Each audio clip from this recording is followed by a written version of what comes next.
Siéntese en la comida para los empleados del lugar. Recuerden que les mencioné que el señor, él era un productor de café y cacao. Entonces acá había muchos empleados para cuidar de él. Cuando ya la comida estaba lista para ser servida, los empleados eran llamados mediante aquel timbre. Ese era el timbre. Ellos venían, se servían del fogón y se iban a aquella parte a comer. Ahí había un comedor. El objeto verde de esta parte es conocido como una tinaja, donde el agua se mantiene completamente fresca. Y este es el fogón para cocinar a base de leña, el cual en el pasado era barro, pero sufrió una fractura y se le puso el cemento. Sí. Los calderos y cafeteras son auténticos. Acá tenemos el famoso pilón para majar café y cacao. Y varios de los utensilios de cocina de la época, como los moldores, exprimidores y los vasitos de güero. ¿De acuerdo? Entonces era verdad lo que me contaba mi papá, que antes la comida se servía en higüero.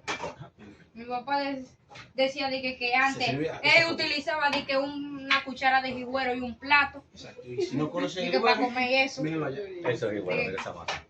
Esa que está. Sí, en la casa de mi abuelo hay unos higüeros grandes. Chicos, ¿tienen preguntas? Sí. Una despensa.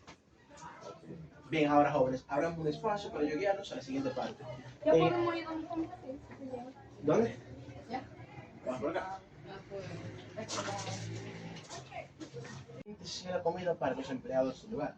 Recuerden que les mencioné que el señor, él era un productor de café y cacao. Entonces acá había muchos empleados para cuidar de él. Cuando ya la comida estaba lista para ser servida, los empleados eran llamados mediante aquel timbre. Ese era el timbre. Ellos venían, se servían del fogón y se iban a aquella parte a comer. Ahí había un comedor. El objeto verde de esta parte es conocido como una tinaja, donde el agua se mantiene completamente fresca.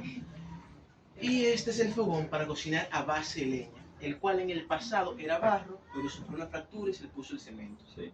Los calderos y cafeteras son auténticos. Acá tenemos el famoso pilón para majar café y cacao. Y varios de los utensilios de cocina de la época, como los moldores, exprimidores y los vasitos de güero. ¿De acuerdo? Entonces era verdad lo que me contaba mi papá, que antes la comida se servía en higüero. Mi papá decía de que antes él utilizaba de que una cuchara de higüero y un plato. Exacto. Y si no conocen el para comer eso. mírenlo allá. Eso es igual, mira esa masa. Esa que está. Sí, en la casa de mi abuelo hay unos higüeros grandes. Chicos, ¿tienen preguntas? Sí. Una despensa. Bien, ahora jóvenes, abramos un espacio para yo guiarnos a la siguiente parte. Ya podemos ir donde estamos. ¿Dónde?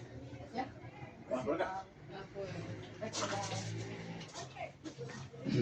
No le gusta que graben, ¿no?